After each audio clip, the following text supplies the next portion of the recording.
Welcome to my YouTube channel.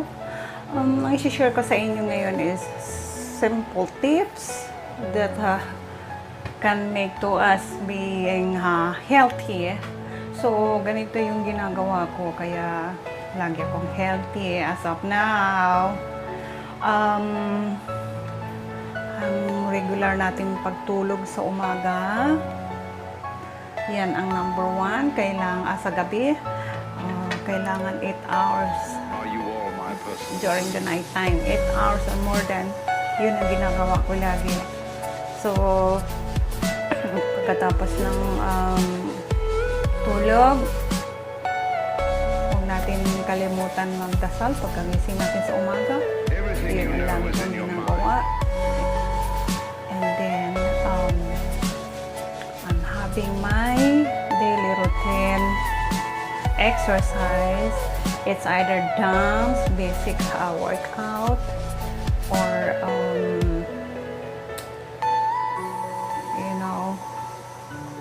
basta exercise yung ginagawa ko.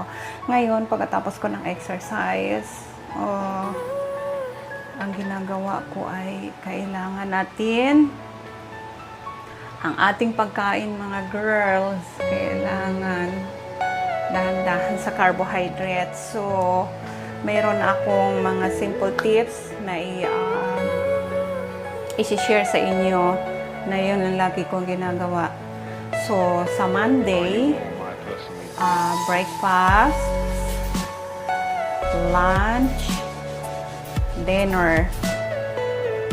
Yan ang aking i-share sa inyo.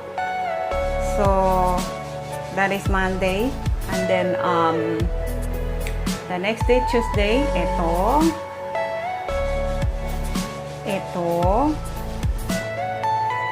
and ito.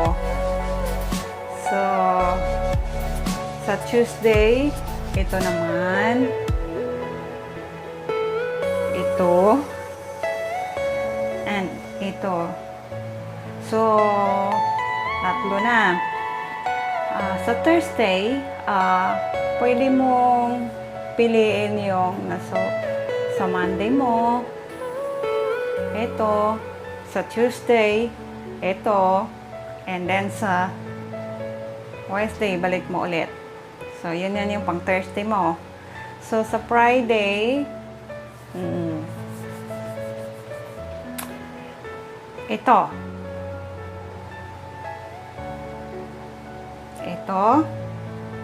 and ito. So, hindi talaga ako naglilive ng rice sa isang araw kasi parang nagugutom talaga ako eh. And then, lagi kong kinakain madalas talaga is brown rice. Brown rice talaga yung ang ginagawa ko. Pagka sakaling wala akong brown rice, red rice, and white rice, sasalit-salitan ko lang sila. So, Friday, ito, balik mo ulit, and then ito. Yan. So, Saturday, ito. Balik ulit. And ito. Yan. So, yan ang tips ko sa inyo sa pagkain sa araw-araw. Ako kasi madalas gulay. Nakikita nyo naman, gulay ang madalas talaga. Kung may karne ako, may gulay talaga yon. Kung nagsasawa naman ako sa gulay, so karne, konti, yan. Kailangan natin consistent yung ating, pero kung tutusin dahil nagda-diet, kaya lang, kailangan natin din kumain dahil sa panahon ngayon, may pandemic. So, kailangan healthy tayo talaga. Kaya hindi din ako nagda-diet ng gusto. Yun lang ang aking ginagawa sa araw-araw. Kailangan consistent, guys. Gagawa tayo ng workout. So, marami akong mga videos na halos lahat videos ko ng And then, pagkatapos yun guys, kailangan natin kasi magiging healthy sa panahon ngayon. So, si fiancé ko, dinalhan niya ako nito, multivitamins and minerals. Okay? Nandito na lahat yung mga complete vitamins na nito nakalagay. Ito ay equal. So, complete vitamins and mineral ito. So, kailangan natin kasi everyday meron tayong ganito para healthy tayo. At saka vitamin C. Ang ginagamit ko ngayon is ito, vitamin C. Kasi kailangan natin everyday meron dito dahil sa pandemic ngayon, madali lang tayo kapitan ng sakit. So, medyo ingat talaga tayo mga sis. And then, since nag-i-exercise ako, so,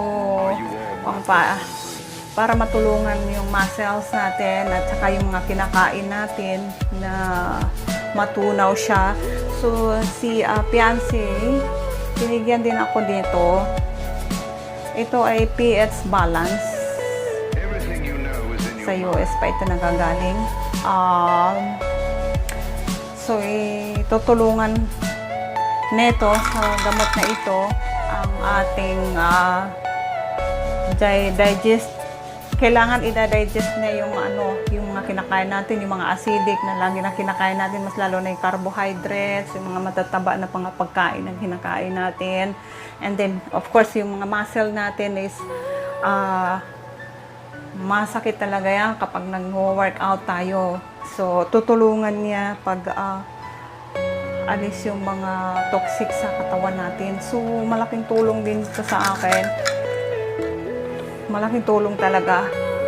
Tsaka healthy ako lagi. So, nagpapasalamat ako, fiancé, papa. Maraming salamat dahil naalala mo ako palagi. Hindi mo ako nakakalimutan. And then, I will stay healthy. I'm doing my workout. Kasi gusto ko na makasama kita. Sana nakaalis na nga ako. Pero ano nangyari ngayon? So, bukas mga guys, pupunta ako ng St. Luke's kasi kukunin ko na yung aking medical. So, speaking of my fiancé. So, since pandemic nga, and then tomorrow is we will having already our general GCQ na tayo bukas sa sa Manila. So, pwede ko nang makuha yung aking medical results sa aking visa. So, hopefully guys, tulungan niyo ako i-pray na makuha ko na yon at makaalis na ako dito. My gosh, kasi dapat nung May pa ako nakaalis, pero kasi nga walang flight, lahat-lahat. Nagkaroon tayo ng problema sa pandemic sa buong mundo. So, ang gusto siguro ng Panginoon, dito muna ako sa Philippines mag-stay. So, blessing naman ako kasi until now, may work pa rin ako. Healthy pa rin. So, eto. So, guys, yun yung pinaka-tips na ginagawa ko sa araw-araw. Yun ang pinaka-routine exercise is important to our health. So, sana, mga sisi, kasi kung sino yung mga kaidaran ko dyan, 49 years old na, so running 50, so kailangan ko na talagang itutudo ko na yung workout ko para, hindi naman totally tudo, dahan-dahan lang kasi sa edad din natin, mga malulutong na yung mga balat natin, ay mga buto, mga buto natin. So, blessing naman ako ngayon kasi look at me. So, happy na ako sa katawan kong ganito na healthy, and God give the blessings to me that I'm always healthy. And then, of course, my inspiration for today is my fiancé. Papa, I love you so much. Happy anniversary. Because today is our 2 years anniversary. So, kaya ginawa ko tong vlog na to para memorable sa aming dalawa. I love you all. Mwah! Bye-bye!